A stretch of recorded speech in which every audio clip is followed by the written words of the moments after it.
Hello, beautiful souls. Victoria Amador here from Soul Healing Tribe. Today I want to talk to you about how doubts, fears, even illnesses, disease, how do they relate to spiritual awakening? What are they trying to tell us in regards to our spiritual journey, and what qualities characterize a healthy person?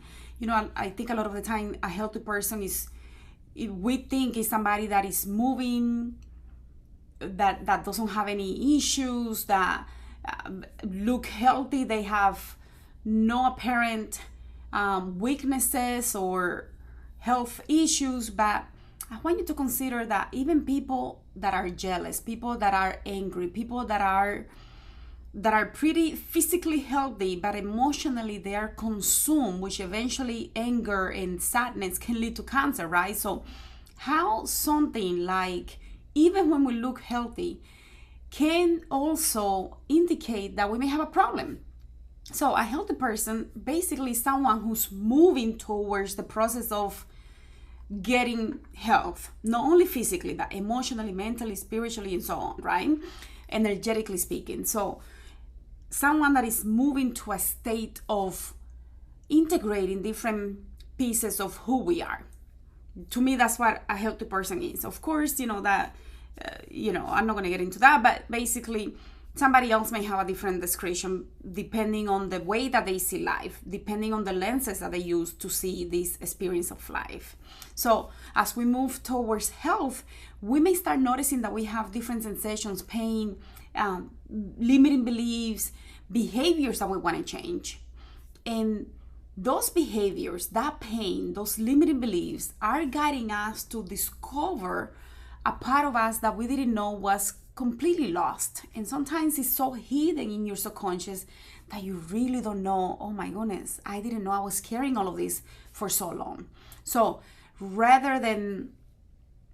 want you to consider that rather than when we regain our balance, when we regain our way of thinking and we are able to balance the thinking, the feeling, the willingness, allowing us to be who we are, that's when we're really getting into health, into being emotionally, mentally, physically, spiritually balanced, right? So it's not just one component. I think a lot of people just think about the physical. I want you to consider that something that you struggle with for a long time, 5, 10, 20, 30, 40, 50 years, is something that is so crucial, that is trying to call your attention in order for you to awaken, to remember who you are. So as we see pain in a different light, knowing that pain can bring us consciousness to know who we are, how have we moved away from our path, we can start looking at some of these things differently. So what I'm saying basically at the end of the day is that, for example, when we see somebody that is very competitive, very successful, very stern, determined, and they look healthy, and they look like they have everything in the bank account, and we think that they're so healthy, but sometimes those people can have so many emotional and spiritual things that are haunting them, and even mental as well, that one day to another they drop. One day to another they develop a stage 4 cancer. One day to another they have a heart attack, because we are not paying attention to what our body is trying to tell us.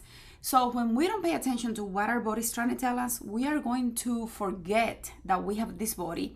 And the more that we forget, the more we do not feel. So when we don't feel our emotions, when we don't know what we feel when something happens, or we think we should know how we need to feel, but we cannot even tap into that feeling, that means we have been moving away from our path for so long, maybe even many lifetimes, that we need to go through an intensive healing journey to remember what it means to feel, to remember what it means to have this body, to remember to awaken within this body that has so much potential and answers for who we need to remember that we are, that until we start paying attention to it, it really is hard to know what it feels to be me, what it feels to be alive, what it feels to be in companionship with people that I love, what it feels like when I'm angry, what it feels like when I even tap into the energy of hate even if it's just for 2 seconds.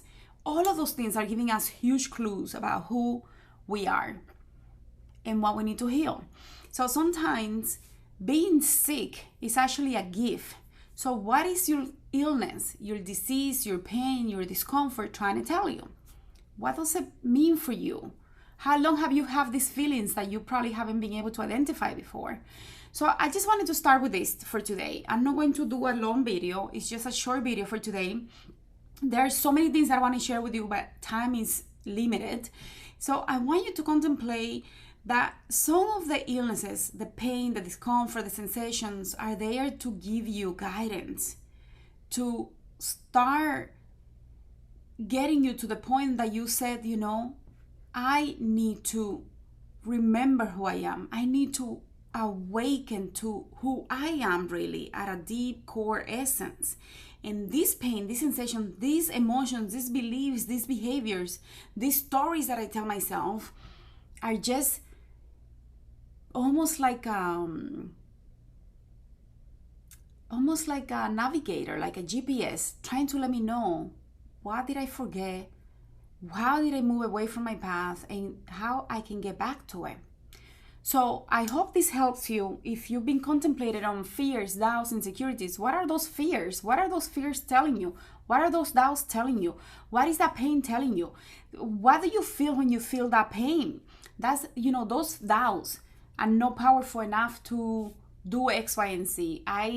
If I allow the darkness in, it's going to eat me alive. And whatever stories you're telling yourself, those stories have specific limiting beliefs that you need to work through in order for you to find your way back to your true self. All right, I'm going to leave it right here.